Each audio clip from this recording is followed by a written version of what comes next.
রবীন্দ্র জন্মোৎসবের আজকের অনুষ্ঠানের মধ্যে দিয়ে সূচনা হচ্ছে।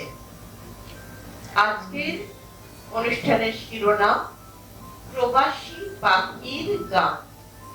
সকলকে এই অনুষ্ঠানে স্বাগত জানাই।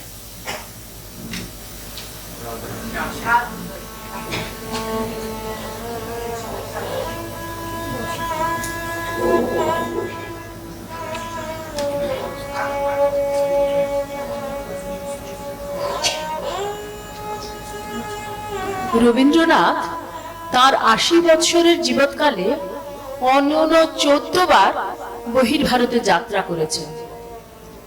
১৭ বছর বয়সে ইংল্যান্ডে ব্যারিস্টারি পড়ার উদ্দেশ্যে প্রথমবার বিদেশ যাত্রা, যার সমাপ্তি ৭৪ বছর বয়সে সিংহল ভ্রমণ। সমগ্র জীবনে ইউরোপের অসংখ্য দেশ অথবা আমেরিকা, জাপান, চীন থেকে পারস্য, সে ভ্রমণের বিস্তার ও বহুল। খুব অল্প বয়স থেকেই সঙ্গীত রচনার স্বতঃস্ফূর্ত দক্ষতা প্রকাশ পেয়েছে রবীন্দ্রনাথের জীবনে। শিলাইদহ, শান্তিনিকেতনে যার অজস্র প্রকাশ। বিদেশে ভ্রমণকালে সেখানকার প্রকৃতি, পরিবেশ কিংবা মানুষজন কেমন প্রভাব ফেলেছিল রবীন্দ্র মানসে, সঙ্গীত সৃষ্টির স্রোত শুধু স্বদেশের আবহেই উৎসারিত হতো নাকি পরবাসেও? আমাদের আজকের অনুষ্ঠান তারই অনুসন্ধানী। স্বল্প পরিসরে আমরা ছুঁয়ে যাব কবির বিশ্ব ভ্রমণের ইতিহাস। সেই সঙ্গে থাকবে প্রবাসকালীন সঙ্গীত রচনার পরিচয়। তাই অনুষ্ঠানের শিরোনাম প্রবাসী পাখির গান। রবীন্দ্রনাথ জন্মেছিলেন যে কালের কলকাতায়, সেই সময়টা ছিল নবজাগরণের যুগ। ইংরেজ শাসন প্রতিষ্ঠিত হবার সঙ্গে সঙ্গে পূর্বের ফার্সি জ্ঞানের তুলনায় ইংরেজি ভাষা জানার প্রয়োজনীয়তা যেমন বাড়ছিল, তেমনি কলকাতার উচ্চবিত্ত শিক্ষিত ভদ্র পরিবারে ইংরেজ শাসন ব্যবস্থার সঙ্গে যুক্ত হবার প্রবণতাও বাড়ছিল।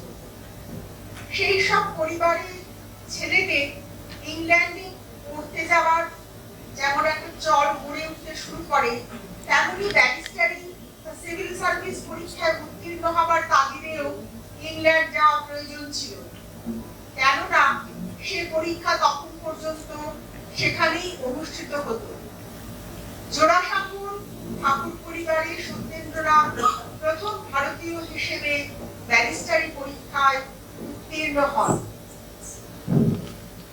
কলকাতার স্কুলে পড়াশোনার পাঠ চুকিয়ে দেওয়ার পরে নবযুবক রবীন্দ্রনাথকেও ইংল্যান্ডে ব্যারিস্টারি পড়তে পাঠানো হয়েছিল। সেই তার প্রথম বিলেত ভ্রমণ। 1878 খ্রিস্টাব্দে সেপ্টেম্বর মাস থেকে 1880 খ্রিস্টাব্দের ফেব্রুয়ারি পর্যন্ত সময়কালীন সেই ভ্রমণের বিবরণ ধরা আছে ইউরোপ প্রবাসীর পত্রে। তখন তার বয়স সবেমাত্র 17। প্রথমবারের বিলাত বাসকালে রবীন্দ্রনাথ ব্রাইটন, লন্ডন, টার্কি প্রভৃতি বিভিন্ন জায়গায় বসবাস করেছিলেন। টার্কির প্রাকৃতিক পরিবেশ অতি চমৎকার। তিনি চিঠিতে লিখেছেন, এখানকার সমুদ্রের ধার আমার বড় ভালো লাগে। যখন জোয়ার আসে তখন সমুদ্রের তীরে খুব প্রকাণ্ড পাথরগুলো জলে ডুবে যায়, তাদের মাথা বেরিয়ে থাকে, খুব ছোট ছোট দ্বীপের মতো দেখায়। জলের ধারে ছোট ছোট কত পাহাড় উঠেছে, ঢেউ লেগে লেগে পাহাড়ের নিচে সব গুহা তৈরি হয়ে গেছে। যখন ভাটা পড়ে যায় তখন আমরা এক একদিন ওই গুহার মধ্যে গিয়ে বসে থাকি।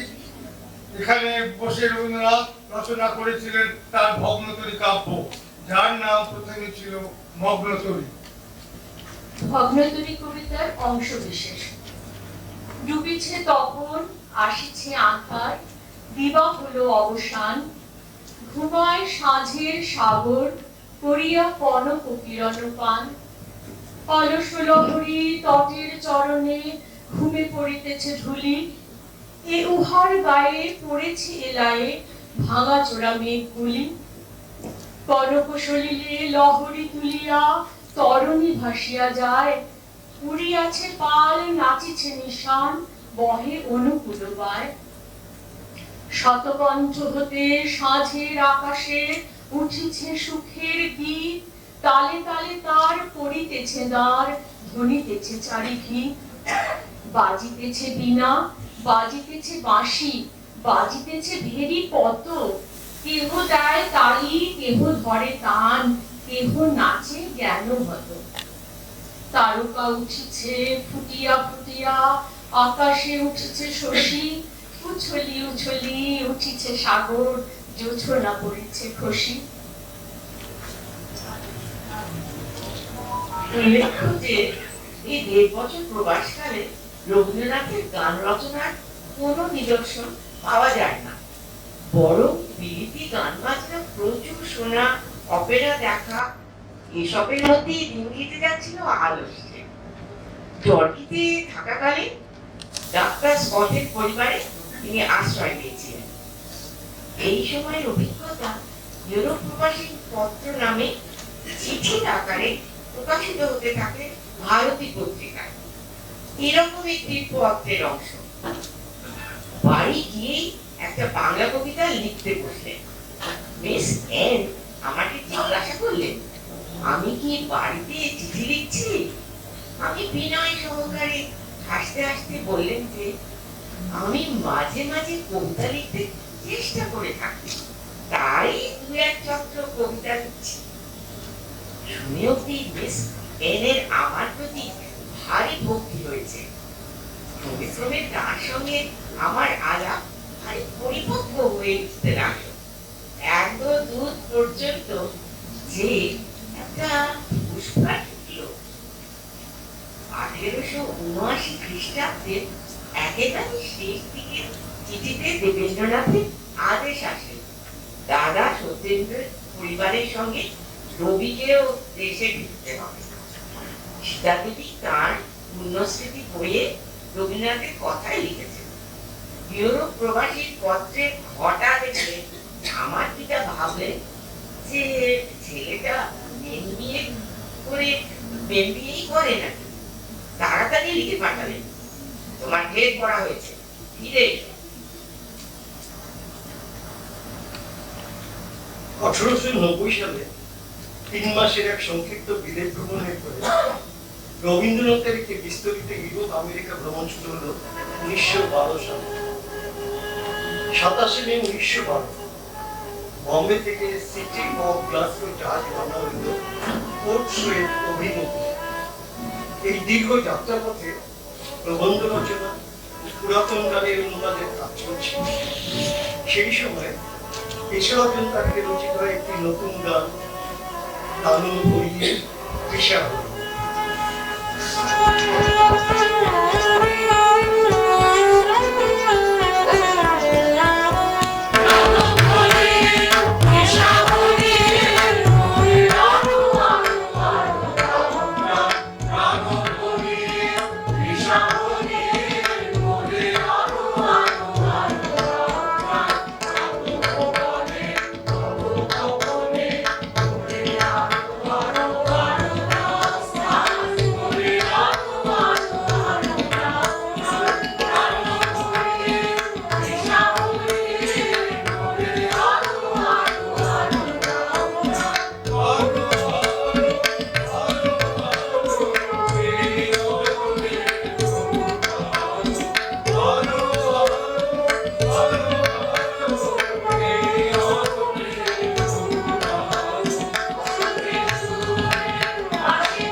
1912 সালে রবীন্দ্রনাথের বয়স 51 বছর। ততদিনে তিনি প্রতিষ্ঠিত কবি। শান্তিনিকেতনে মনের মতো করে গড়ে তুলেছেন তার শিক্ষা প্রতিষ্ঠান। তার এবারে সপরিবার ইউরোপ যাত্রার পেছনে ছিল অনেকগুলো আমন্ত্রণ। কবির আশা ছিল বিভিন্ন দেশে বক্তৃতার মাধ্যমে কিছু অর্থ উপার্জন করে এনে বিদ্যালয়ের শ্রীবৃদ্ধি করা। এই যাত্রায় শিল্পী উইলিয়াম রোটেনস্টাইন, কবি ইয়েটস প্রমুখের উদ্যোগে বিভিন্ন জায়গায় সম্বোধনা সভার আয়োজন, গীতাঞ্জলি সহ বিভিন্ন কবিতার ইংরেজি অনুবাদ পাঠ ও আলোচনা সভা অনুষ্ঠিত হয়েছিল। এই সময় ইউরোপে কবি খ্যাতি যথেষ্ট। ইন্ডিয়া সোসাইটির পক্ষ থেকে সং অফারিং গ্রন্থ প্রকাশের পর কবি দ্রুত এর খ্যাতি ছড়িয়ে পড়ে। আমেরিকায় 6 মাস সহ ইংল্যান্ড, ফ্রান্স প্রভৃতি দেশে বাসকালে সেখানে বিভিন্ন জায়গায় রবীন্দ্রনাথের কয়েকটি নাটকের ইংরেজি অনুবাদ অভিনীত হয়। এর মধ্যে 30শে জুলাই 1912 ইংল্যান্ডের রয়্যাল অ্যালবার্ট হলে দ্য মহারানী অফ আরাকান নামে দালিয়া নাটক, আর 14ই এপ্রিল 1913 আইরিশ থিয়েটারে পোস্ট অফিস নাটকের অভিনয় উল্লেখযোগ্য। দীর্ঘ 1.5 বছরের প্রবাস ও অজস্র আলোচনা সভায় উপস্থিত থাকার আবশ্যিকতা ক্রমশ কবিকে ক্লান্ত করে তুলছিল। এবার মন ফিরতে চায় স্বদেশের দিকে। বঙ্কিমচন্দ্র রায়কে চিঠিতে লিখেছেন, আমার এখানে আর চলছে না, মনে অনুভব করছি এখানে আমার কাজ শেষ হয়েছে। কাজ যখন সাধনার চেয়ে বড় হয়ে উঠতে চায় তখন তাকে ঝেঁটিয়ে ফেলে বেরিয়ে পড়বার সময় আসে। আমার সেই সময় এসেছে। সেই জন্যে মনের মধ্যে কেবলই তারা আসছে। এই সময় 24শে অগস্ট 1913 একই দিনে লিখলেন 3টি গান। তোমারই নাম বলবো নানা ছলে, অসীম ধন্ত আছে তোমার, এবং এ মনিহার আমায় নাহি সাধে। এই গানগুলিতে তার সে সময়ের মনোভাব ভরা আছে, বিশেষত এ মনিহার গানটিতে। নোবেল সম্মান প্রাপ্তির সংবাদ তখনও ঘোষিত হয়নি। সে ঘোষণার কয়েক মাস পূর্বেই রচিত এই গানে তৎকালীন সভা সমাবেশের অতিরিক্ত ভার বহন করার অপারঙ্গমতাই ফুটে উঠেছে। বস্তুত পূর্বে উল্লেখিত 3টি গানেই অজস্র বক্তৃতা দানের মানসিক ক্লান্তি সমর্পণ করতে কবি ঈশ্বরের আশ্রয় নিয়েছেন।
তেসরা সেপ্টেম্বর 1913 কবি লন্ডনের হিউস্টন থেকে জাহাজের স্বদেশ অভিমুখে যাত্রা করেন। জাহাজ ঘাটার সেদিন অভূতপূর্ব ভিড়। অনেক ভারতীয় ছাত্র সহ বিদেশি মানুষের সমাবেশে এক আবেগঘন পরিবেশের মধ্যে দিয়ে তার যাত্রা শুরু হলো। প্রথম কয়েকদিন যাত্রা ছিল নির্বিঘ্ন, কিন্তু জিব্রাল্টার পেরোনোর পর থেকে শুরু হলো এক উৎপাত। দুই খ্রিস্টান মিশনারি তাকে খ্রিস্ট ধর্মে আকৃষ্ট করার উদ্দেশ্যে হিন্দু ধর্মের প্রভূত নিন্দা আরম্ভ করলেন। ব্যাপারটা প্রথমে লঘু চালে নিলেও ক্রমশ কবির ধৈর্যচ্যুতি ঘটতে থাকে।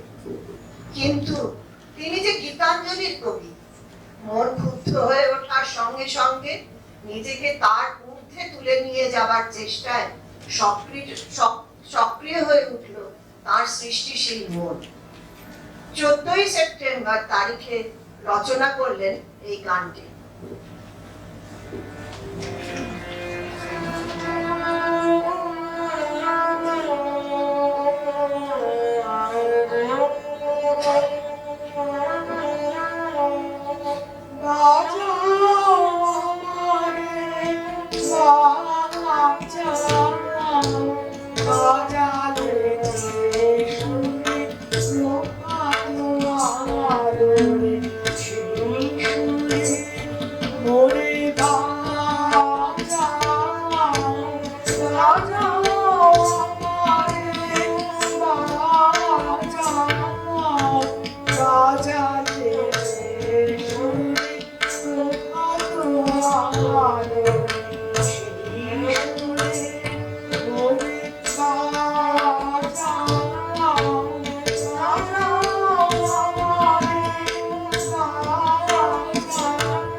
এইরকম পরপর কয়েকটি কবিতা বা গান রচনা চলতে থাকে। যেমন জানি গো দিন যাবে। 19শে সেপ্টেম্বর লেখেন নয়ে মধুর খেলা।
প্রায় মাসখানেক পর 13ই নভেম্বর 1913 ঘোষিত হয় সে বছরের সাহিত্যের নোবেল পুরস্কারের সেই যুগান্তকারী সিদ্ধান্ত।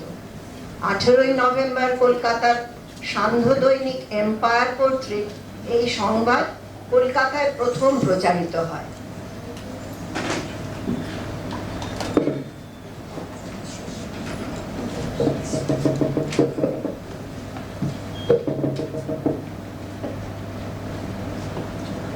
সমগ্র পৃথিবীতে রবীন্দ্রনাথের খ্যাতি ছড়িয়ে পড়ার পর বিভিন্ন দেশ থেকে রবীন্দ্রনাথের আমন্ত্রণ আসতে থাকে। সাল 1916 এপ্রিল মাসের 3 তারিখ কলকাতা বন্দর থেকে জাপানি জাহাজ তোসামারু ছাড়লো রেঙ্গুনের উদ্দেশ্যে। এই জাহাজে পিয়ারসন, অ্যান্ড্রিউস ও মুকুল দে রবীন্দ্রনাথের সহযাত্রী। কবির উদ্দেশ্য জাপান হয়ে আমেরিকা পৌঁছানো। আমেরিকার বিভিন্ন শহরে 40টি বক্তৃতার আমন্ত্রণ ছিল তার। রেঙ্গুনের পর সিঙ্গাপুর হয়ে চীন সমুদ্রে প্রবেশ করার পরেই জাহাজ প্রবল ঝড় ঝঞ্ঝায় পড়ে। রবীন্দ্রনাথ ক্যাবিন যাত্রী হলেও রাত্রি কাটাতেন ডেকের ওপর বিছানা করে। 21শে মে 1916 তারিখের সেই রাত্রের বিবরণে তিনি লিখছেন, বিছানা আমার ভার বহন করেনি, আমি বিছানাটিকে বহন করে ডেকের এধার থেকে ওধার আশ্রয় খুঁজে খুঁজে ফিরেছি। রাত তখন 2:30 হবে। তখন এই বাদলার সঙ্গে মিথ্যে বিরোধ করবার চেষ্টা না করে তাকে প্রসন্ন মনে মেনে নেবার জন্য প্রস্তুত হলো। একধারে দাঁড়িয়ে ওই বাদলার সঙ্গে তাল মিলিয়েই গান ধরলুম, শ্রাবণের ধারার মতো পড়ুক ঝরে। এমনি করে ফিরে ফিরে অনেকগুলো গান গাইলেন। বানিয়ে বানিয়ে একটা নতুন গানও তৈরি করলো। গানটি হলো ভুবন জোড়া আসনখানি। পরের দিন গানটি দীনেন্দ্রনাথকে পাঠিয়ে লিখলেন, গানটা সকালেও মনে ছিল, বেহাগ তেওড়া, তুই তোর সুরে গাইতে চেষ্টা করিস তো, আমার সঙ্গে মেলে কিনা দেখবো। ইতিমধ্যে মুকুলকে ও পিয়ারসনকে শেখাচ্ছি।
সাল 1924। এবারে রবীন্দ্রনাথের আমন্ত্রণ দক্ষিণ আমেরিকার পেরু থেকে। যাত্রাপথটি ছিল এরকম: কলকাতা থেকে ট্রেনে মাদ্রাজ, সেখান থেকে জাহাজে কলম্বো, তারপর জাপানি জাহাজ হারুনা মারুতে করে ফ্রান্সের মার্সেলিস বন্দরে নেমে প্যারিস। সেখানে সপ্তাহখানেক অবস্থিতির পর শেরবুর্গ বন্দর থেকে আন্ডেস নামক জাহাজে দক্ষিণ আমেরিকার উদ্দেশ্যে রওনা হন। দিনটি ছিল 18ই অক্টোবর। জাহাজের কেবিনটি অপ্রশস্ত, সেখানে প্রবেশ করেই মনটা হয়ে উঠেছিল অপ্রসন্ন। কিন্তু এই রকম অসুবিধার অনিবার্যতাকে মানিয়ে নিতে কবিতা রচনায় ছিল তার মনের আশ্রয়। সেই দিনই লেখেন দুটি কবিতা। অপরিচিতা কবিতাটির পাণ্ডুলিপিতে একটির নাম ছিল পথ, অন্যটির নাম আনমনা। এই দুটি রচনা ঐতিহাসিক কারণে গুরুত্বপূর্ণ। রঙের রবীন্দ্রনাথ বইতে অন্যতম লেখক সুশোভন অধিকারী লিখেছেন 18ই অক্টোবর তারিখে লেখা অপরিচিতা কবিতাটি কাটাকুটিতে দেখা যাবে গাঢ় কালো মোটা মোটা রেখা দিয়ে প্রায় সমগ্র পাতা জুড়ে স্থাপত্যের আকার। তার সঙ্গে মিশে আছে জন্তুর ছুচালো মুখ, একটার পিঠে আরেকটা যেন বসানো আছে। সেই জ্যামিতিক ফর্মের ফাঁক ফোকর থেকে উঁকি দিচ্ছে কবিতার লাইনগুলি। এই আঁকিবুকির ছবিতে সরু রেখার কাজ প্রায় নেই, পুরোটাই মোটা কালো রেখা আর সাদার মধ্যে বিভাজিত। পরের কবিতা আনমনাও 18ই অক্টোবর তারিখে লেখা। সমস্ত পাতা জুড়ে মোটা মোটা কালো রেখার জ্যামিতিক বিন্যাস, একটি মূল ফর্ম, তার উপরে ছোট জান্তক মাথা, চোখ অত্যন্ত স্পষ্ট, ছোট ছোট জানলা দিয়ে কবিতা বেরোচ্ছে। জানলাগুলোর উপরেও সরু সরু রেখার জাল, মাকড়সার জালের মতো, যেন কিউবিস্টিক ভঙ্গিতে আঁকা স্ফটিকের টুকরোর ভিতর দিয়ে বিচ্ছুরিত হচ্ছে কবিতাটি। এখান থেকেই রবীন্দ্রনাথের ছবি আঁকার সূত্রপাত বলা যায়। কবিতাগুলি রবি কাব্যগ্রন্থে সংকলিত হয়েছিল। অপরিচিতা। পথ বাকি আর নাই তো আমার, চলে এলাম একা। তোমার সাথে কই হলো গো দেখা? কুয়াশাতে ঘন আকাশ, ম্লান শীতের ক্ষণে ফুল ছড়াবার বাতাস বেড়ায় কাপড় লাগাবনে। সকল শেষের শিউলিটি যেই ধুলায় হবে, সঙ্গীহীন পাখি যখন গান যাবে তার ভুলি, হয়তো তুমি আপন মনে আসবে সোনার রথে, শুকনো পাতা ছড়া ফুলের পথে। পুলক লেগেছিল মনে পথের নূতন পথে, হঠাৎ সেদিন কোন মধুরের ডাকে। দূরের থেকে ক্ষণে ক্ষণে রঙের আভাস এসে গগন কোণে চমক হেলে গেছে কোথায় ভেসে। মনের খুলে ফেলেছিলে তুমি বুঝি এলে, গন্ধরাজের গন্ধে তোমার গোপন মায়া মেলে।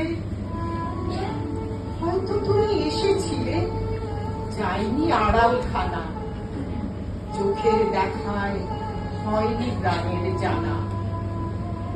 হয়তো সেদিন তোমার আখির ঘন তিমির দেবে অশ্রু জলের আবেশ গেছে। হয়তো আমায় দেখেছিলে বাঁকিয়ে বাঁকা ভুরু, বক্ষ তোমার করেছিল অনেক দুরু দুরু। সেদিন হতে স্বপ্ন তোমার ভোরের আলো ঘুমে রামিয়েছিল হয়তো ব্যথার রক্তিম কুমকুমে। আধেক চাওয়ায় ভুলে যাওয়ায় হয়েছে জাল বোনা, তোমায় আমায় হয়নি জানাশোনা। তোমার পথের ধারে ধারে তাই এবারের মতো রেখে দিলাম গান গাঁথিলাম যত। মনের মাঝে বাজলো যেদিন দূর চরণের ধ্বনি, সেদিন আমি গিয়েছিলেন তোমার আগমনী। দক্ষিণ বাতাস ফেলেছে শ্বাস রাতের আকাশ ঘেরি, সেদিন আমি গিয়েছি গান তোমার বিরহেরই। ভোরের বেলায় অশ্রু ভরা অধীর অভিমান, ভৈরবীত জাগিয়েছিল গান। এ গানগুলি তোমার বলে চিনবে কখনো কি? ক্ষতি কি তার, নাই চিনিলে সখী। তবু তোমায় গাইতে হবে, নাই তাহে সংশয়। তোমার কণ্ঠে বাজবে তখন আমার পরিচয়। যারে তুমি বাসবে ভালো আমার গানের সুরে, বরণ করে দিতে হবে সেই তব বন্ধুরে। রোদন খুঁজে ফিরবে তোমার প্রাণের বেদন খানি, আমার গানে মিলবে তাহার বাণী। তোমার ফাগুন উঠবে জেগে ভরবে আমের বলে, তখন আমি কোথায় যাব চলে? পূর্ণ চাঁদের আসবে আসর মুগ্ধ বসুন্ধরা, গোকুল বৃক্ষের ছায়া খানি মধুর মূর্ছা ধরা। হয়তো সেদিন বক্ষে তোমার মিলন মালা গাঁথা, হয়তো সেদিন ব্যর্থ আশায় সিক্ত চোখের পাতা।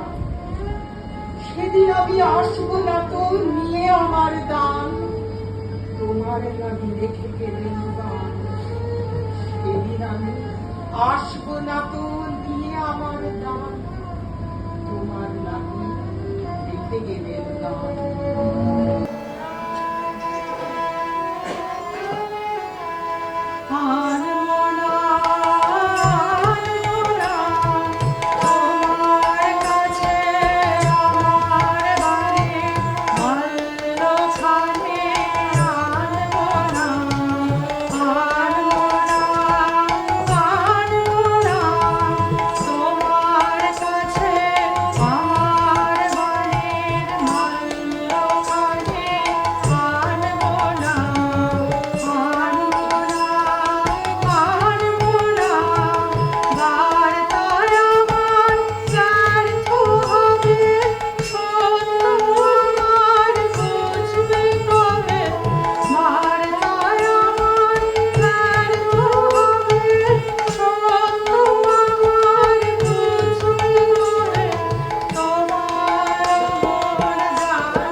দুবছর পরে কবির ফের বিদেশ যাত্রা 1926 সালের মে মাসে। এটি তার পঞ্চমবারের ইউরোপ ভ্রমণ। এবারেও বিভিন্ন দেশে বক্তৃতার আমন্ত্রণ। এই যাত্রায় প্রশান্ত চন্দ্র ও রানী মহানবী ছিলেন সফর সঙ্গী, আর ছোট্ট পুপেকে নিয়ে রথীন্দ্রনাথ ও প্রতিমা দেবীও। এবারে প্রায় 7 মাসের অধিক সময় ধরে Italy, Switzerland, England, Norway, Sweden, Denmark, Germany, Czechoslovakia, Austria, Hungary, Yugoslavia, Bulgaria, Romania, Istanbul, Greece প্রভৃতি অনেকগুলি দেশ ভ্রমণ করে মিশরের পথে ভারতে প্রত্যাবর্তন করেন ডিসেম্বর মাসে। এবারে ইতালিতে মুসোলিনির সঙ্গে বার্লিনে আইনস্টাইনের সঙ্গে মিলিত হন। 1926 সালের এই দীর্ঘ পরিক্রমায় প্রায় 25টি গান বিভিন্ন দেশের বিভিন্ন জায়গায় রচনা করেন। বস্তুত এবারের বিদেশ ভ্রমণকালে যত বেশি গান তিনি রচনা করেছিলেন তত আর কখনো করেননি। এর মধ্যে কয়েকটি উল্লেখ করব। 17 সেপ্টেম্বর জার্মানি মিউনিক শহরে বসে রচনা করেন ছুটির বাঁশি বাজলো যে ওই নীল গগনে। 18 সেপ্টেম্বর লেখেন নাই নাই ভয় হবে হবে জয়।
পরবর্তীকালে এই গানটি নটি পূজা নাটকে যুক্ত করে কলকাতায় অভিনীত হয়। 19 তারিখে নুরেনবার্গ শহরে বসে রচিত হয় আমার মুক্তি গানের সুরে, যার পাঠান্তর আমার মুক্তি আলোয় আলোয়। সেখানেই 20 সেপ্টেম্বর লেখেন সকালবেলার আলোয় বাজে বিদায় ব্যথার ভৈরবী গানটি। এরপরে তিনি চলে যান স্টুটগার্ট শহরে। সেখানে 21 সেপ্টেম্বর এক কবির আমন্ত্রণে তাঁরই বাসভবনের ছাদ থেকে সূর্যাস্তের অপূর্ব রঙের খেলা দেখে তৈরি হয় ভালো লাগার শেষ যে না পাই গানটি, যার পরিবর্তিত পাঠ মধুর তোমার শেষ যে না পাই। এভাবে তখন তার সঙ্গীত রচনায় যেন জোয়ার লেগেছিল। এরপর উল্লেখ করব সেই দুটি গানের। চেকোস্লোভাকিয়ার রাজধানী প্রাগে যে দুটি রচিত হয়েছিল যথাক্রমে 11 অক্টোবর ওগো সুন্দর একদা কি জানি কোন পুণ্যের ফলে এবং 13 অক্টোবর কোথায় ফিরিস পরম শেষের অন্বেষণে।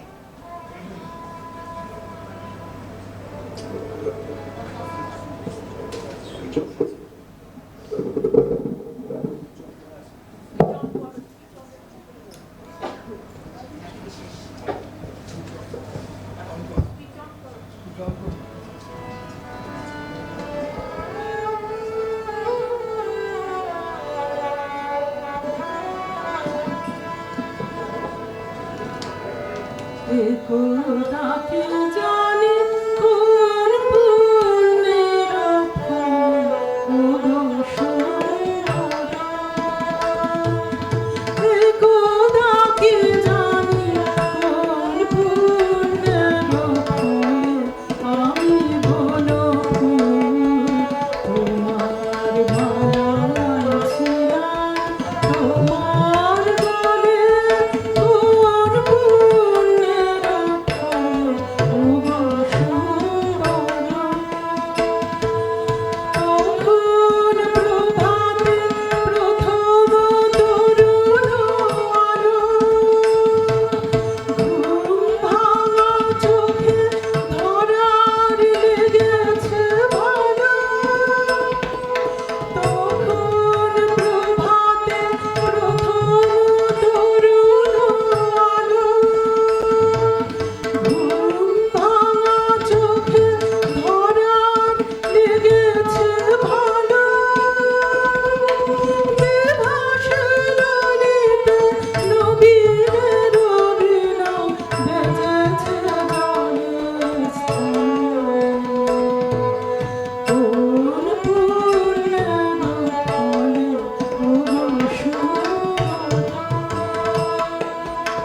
একদা কে জানে কোন পুণ্যের ফলে ওগো সুন্দরা। বাজে ক্লান্ত দিবসের অবসানে ডুবত আলোয় পাখির সুপ্ত গানে। শ্রান্ত আবেশে যদি অবশেষে ঝরে ফুল ধরা জলে। সন্ধ্যা বাতাসে অন্ধকারের মারে পিছে পিছে তবু উড়ায় চলুক তারে। সন্ধ্যা বাতাসে অন্ধকারের মারে পিছে পিছে তবু উড়ায় চলুক তারে। ধুলায় ধুলায় জীর্ণ জীর্ণ মানুষের ফলে ফলে কোন পুণ্যের ফলে ওগো সুন্দরা। একদা কে জানে কোন পুণ্যের ফলে ওগো সুন্দরা। একদা কে জানে কোন পুণ্যের ফলে আমি বলো ফুল তোমার ভালোয় ছিলাম তোমার গলে কোন পুণ্যের ফলে ওগো সুন্দরা।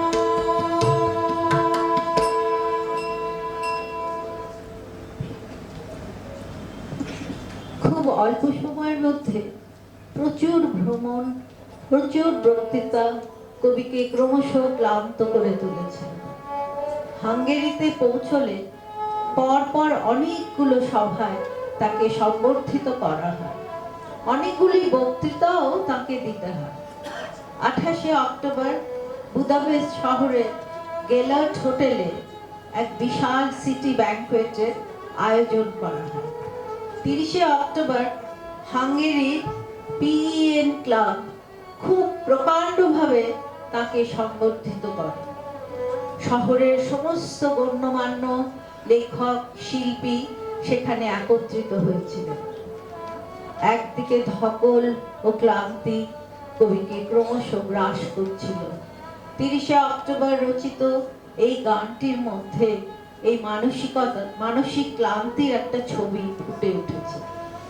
ক্লান্ত দিবা চক্ষু বোঝে অথবা বাহির ছেড়ে ভিতরেতে আপনি লহ আসন পেতে।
এরপর সেখানকার ডাক্তার জোর করে কবিকে নির্জনে বিশ্রামে পাঠান। অবশেষে ডিসেম্বর মাসে কবি স্বদেশ প্রত্যাবর্তন করেন। পরের বছরই 1927 সালের জুলাই মাসে কবিকে ফের বিদেশ যাত্রায় বেরোতে হয়। এবারের গন্তব্য দক্ষিণ পূর্ব এশিয়া। এবারের যাত্রায় অন্যান্যদের মধ্যে সঙ্গী ছিলেন আচার্য সুনীতি কুমার চট্টোপাধ্যায়। রবীন্দ্র সঙ্গমে দীপময় ভারত ও শ্যামদেশ নামক বিখ্যাত গ্রন্থে সুনীতি কুমার প্রায় 4 মাসের এই সফরের বিস্তারিত বিবরণ ধরে রেখেছেন।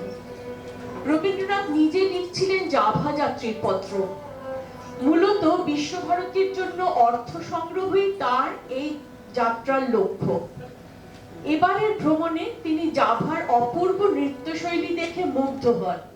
যেমন যোগজাকার্তার প্রধান রাজা সুলতানের জন্মদিনে সেরেম্পি নাচ দেখে তিনি লেখেন, এখানে এসে যত নাচ দেখেছি সবচেয়ে এইটাই সুন্দর লেগেছে। বর্ণনা দ্বারা এ বোঝানো অসম্ভব। এমন অনিন্দ সম্পূর্ণ রূপসৃষ্টি দেখা যায় না। বড় দুপুরে বড়বুদরের বিখ্যাত মন্দিরের ছবি তিনি অনেকবার দেখেছেন। এবার মন্দিরটি দেখে একটি কবিতা রচনা করেন। যদিও মন্দিরটির গঠনশৈলী তার খুব একটা পছন্দ হয়, কিন্তু ভিতরে পাথরে খোদা জাতক মূর্তিগুলো তার ভারী ভালো লাগে। তাই তিনি চিঠিটি লিখেছেন, ভারতবর্ষের ইতিহাসকে সম্পূর্ণ করে জেনে নেবার জন্য এদেরই গুরু বলে মেনে নিতে হবে। 30শে সেপ্টেম্বর 1927 রবীন্দ্রনাথের মায়োর জাহাজে বান্দর থেকে শ্যামদেশ বা থাইল্যান্ডের উদ্দেশ্যে রওনা হন।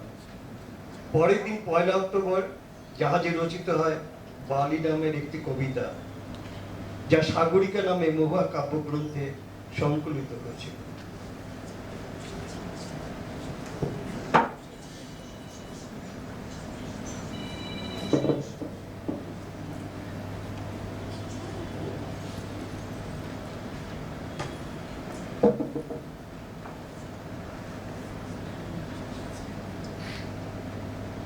সাগর জলে স্নান করি সজল এলো চুলে, বসিয়াছিলে উপল উপকূলে। শিথিল পিতবাস মাটির পরে কুটিল রেখা লুটিল চারিপাশ। নিরাবরণ বক্ষে তব নিরাভরণ দেহে, চিকন সোনা লিখন উষা আঁকিয়া দিল স্নেহে। মকর চূড় মুকুট খানি পরিললাট পরে, ধনুক বাণ ধরি দক্ষিণ করে দাঁড়ানো রাজ বেশি।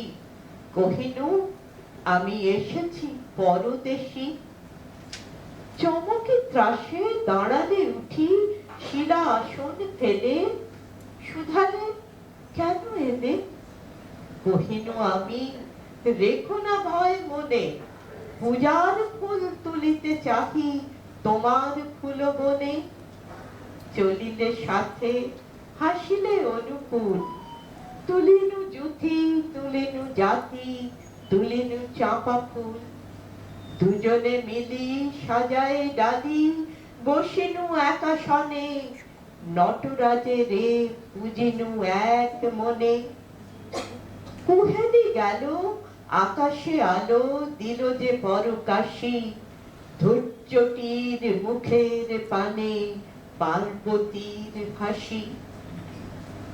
সন্ধ্যা তারা উঠিল যবে, গিরিশিখর পরে, একেলা ছিলে ঘরে। কোটিতে ছিল নীল দুকুল, মালতী মালা মাথে, কাঁপন দুটি ছিল দুখানি হাতে। চলিতে পথে বাজায় দিনু বাঁশি, অতিথি আমি, কহিনু দ্বারে আসি। তরাস ভরে চকিত করে, প্রদীপ খানি জেলে, চাহিলে মুখে, কহিলে কেন এলে? কহিনু আমি, রেখো না ভয় মনে, তনু দেহটি সাজাবো তব আমার আভরণে। চাহিলে হাসি মুখে, আধো চাঁদের কনক মালা দোলানু তব বুকে। মকর চূড় মুকুট খানি কবরি তব ঘিরে, পরায় দিনু শিরে। জ্বালায় বাতি, মাতিনু সখী দল, তোমার দেহে রতন সাজ করিল ঝলমল। মধুর হলো বিধুর হলো বাধবী নিশিথিনী, আমার তালে তোমার নাচে মিলিল রিমিঝিনি। পূর্ণ চাঁদ হাসে আকাশ কোলে, আলোক ছায়া শিব শিবানী সাগর জলে দোলে। ফুরানো দিন কখন নাহি জানি, সন্ধ্যা বেলা ভাসিল জলে আবার তরিখানি। সহসা বায়ু বহিল প্রতিকূলে, প্রলয় এলো সাগর তলে দারুণ ঢেউ তুলে। লবণ জলে ভরি আধার রাতে ডুবালো মোর রতন ভরা তরি। আবার ভাঙা ভাগ্য নিয়ে দাঁড়ানো দ্বারে এসে, ভূষণহীন মলিন দিন বেশে। দেখিনু আমি নটরাজের দেউল দ্বার খুলি, তেমনি করে রয়েছে ভরে ডালিতে ফুলগুলি। হেরিনু রাতে উতল উৎসবে, তরণ কলরবে, আলোর নাচ নাচায় চাঁদ সাগর জলে যবে। নীরব তব নম্র নত মুখে, আমারই আঁকা পত্র লেখা, আমারই মালা বুকে। দেখিনু চুপে চুপে, আমারই বাঁধা মৃদঙ্গের ছন্দ রূপে রূপে। অঙ্গে তব হিল্লোলিয়া দোলে, ললিত গীত কলিত কল্লোলে। মিনতি মম শুনো হে সুন্দরী, আর একবার সম্মুখে এসো প্রদীপ খানি ধরি। এবার মোর মকর চূড় মুকুট নাহি মাথে, ধনুক বাণ নাহি আমার হাতে। এবার আমি আনিনি ডালি দক্ষিণ সমীরণে, সাগর কূলে তোমার ফুল বনে। এনেছি শুধু বীণা, দেখো তো যে আমারে তুমি চিনিতে পারো কিনা।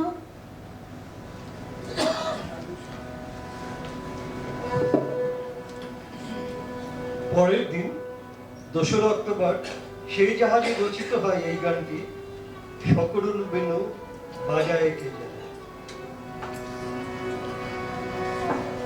সকরুণ বেনু বাজায় কে যায়, কে যায় বিদেশে যায়। সকরুণ বেনু বাজায় কে যায়,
ছবি মনে আনে আনন্দে গীতে যেন জলনীলা নদী পথটিতে কে চলেছে জলে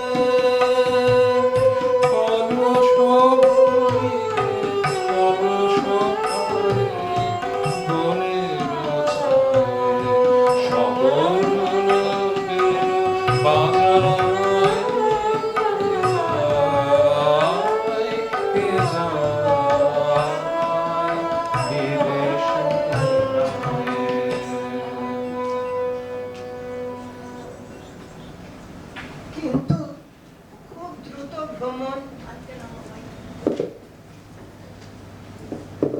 কিন্তু খুব দ্রুত ভ্রমণ অল্প সময়ের মধ্যে অনেক জায়গায় থামা, ভাষণ, আপ্যায়ন, পরিদর্শন প্রভৃতি কবিকে ক্লান্ত থেকে ক্লান্ততর করে তুলছিল। দীনেন্দ্রনাথকে চিঠিতে লিখছেন, আমি আছি ঘূর্ণিপাকের পিঠে চড়ে, এখানে ওখানে, এপারে ওপারে, এর বাড়িতে ওর বাড়িতে, এ সভায় ও সভায়, এখানে চায়ে ওখানে ডিনারে, এখানে জাহাজে ওখানে রেলগাড়িতে। প্রতিমা দেবীকে লিখিত চিঠিতে ফিরতি যাত্রাপথের বিবরণে পাই, পথে আছে রেঙ্গুন, সেখানে সকলে মালা গাঁথছে, সভা সাজাচ্ছে, ডিনার, চা প্রভৃতির জন্য হাট করতে বেরিয়েছে। অন্তত 3 দিন চলবে আমাকে দলন মলন। ব্যাংকক থেকে পিনাংয়ের দিকে এই যাত্রায় 17 অক্টোবর 1927 ইন্টারন্যাশনাল রেলওয়ের কামরায় বসে সৃষ্টি করলেন আরো একটি নতুন গান।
Shri Radha Shri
যাত্রা শেষ হয়ে আসছিল।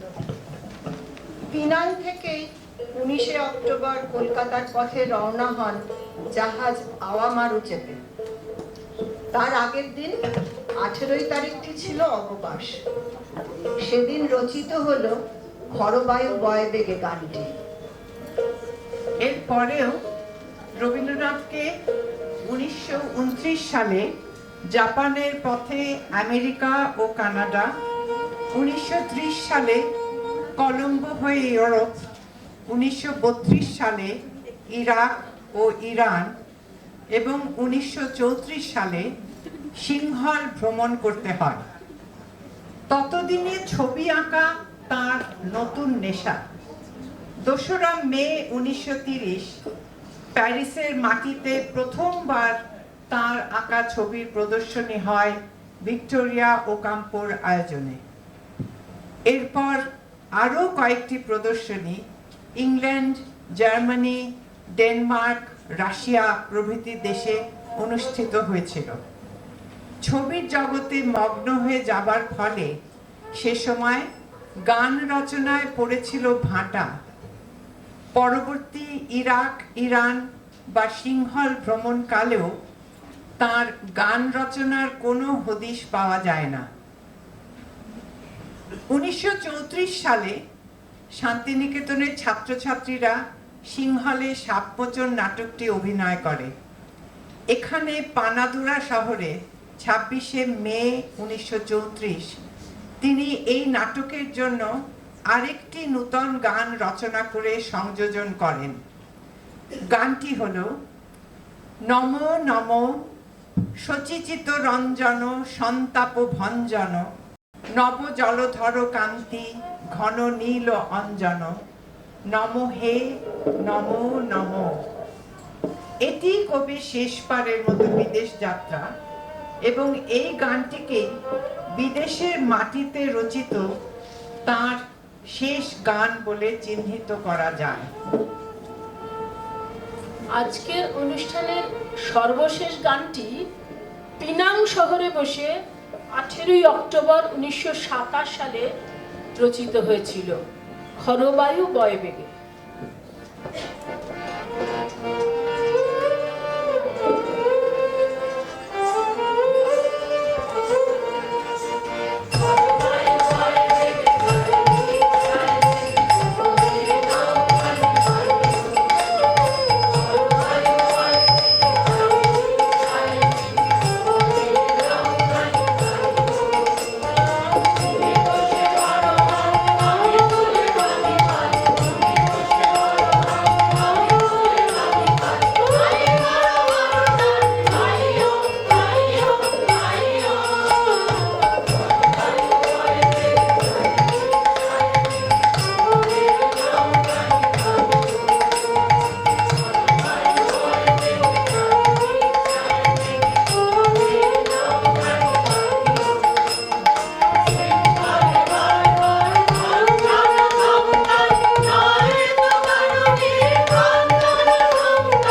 শান্তিনিকেতন আশ্রমিক সংঘের প্রযোজনায় আমাদের আজকের অনুষ্ঠান প্রবাসী পাখির গান এখানেই শেষ হলো।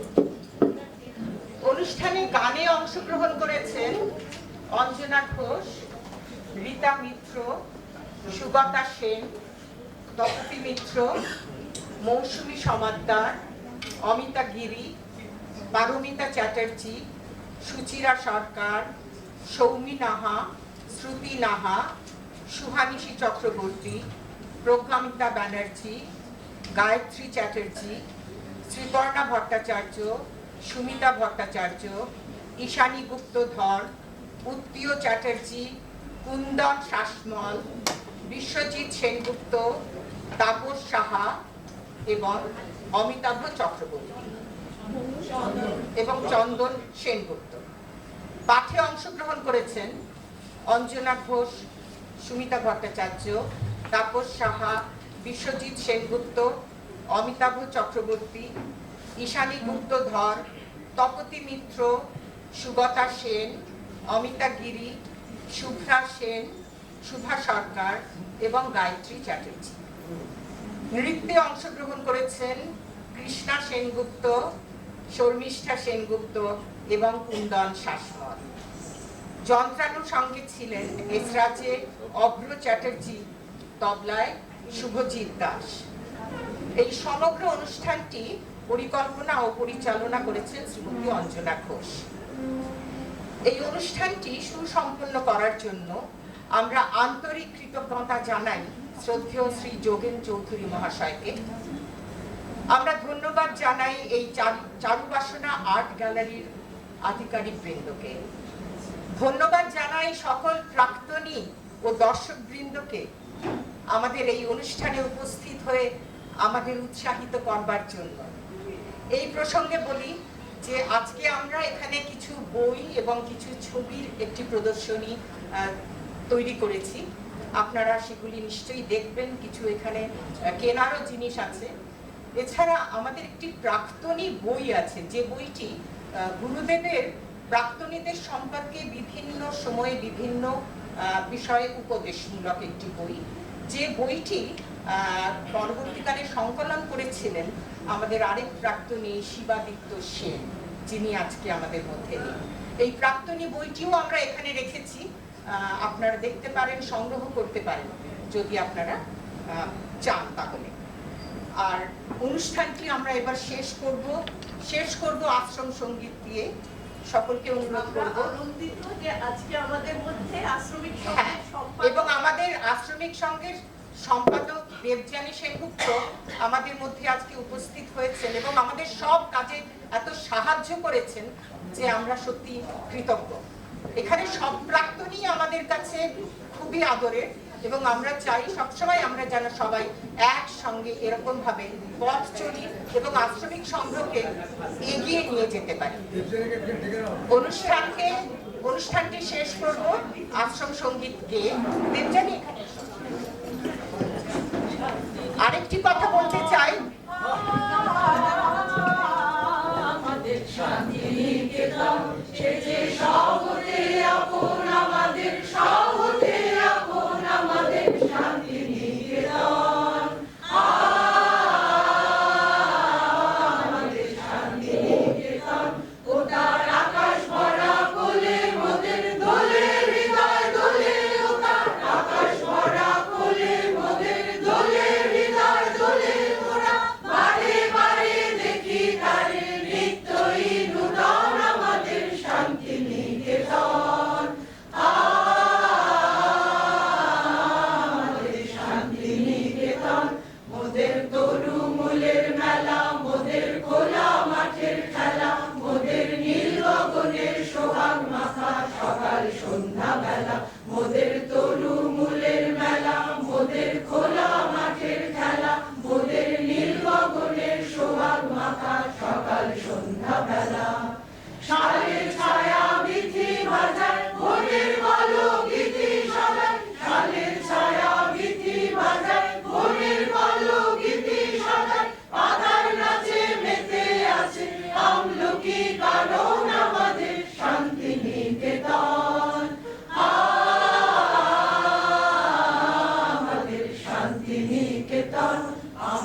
আমরা যেথা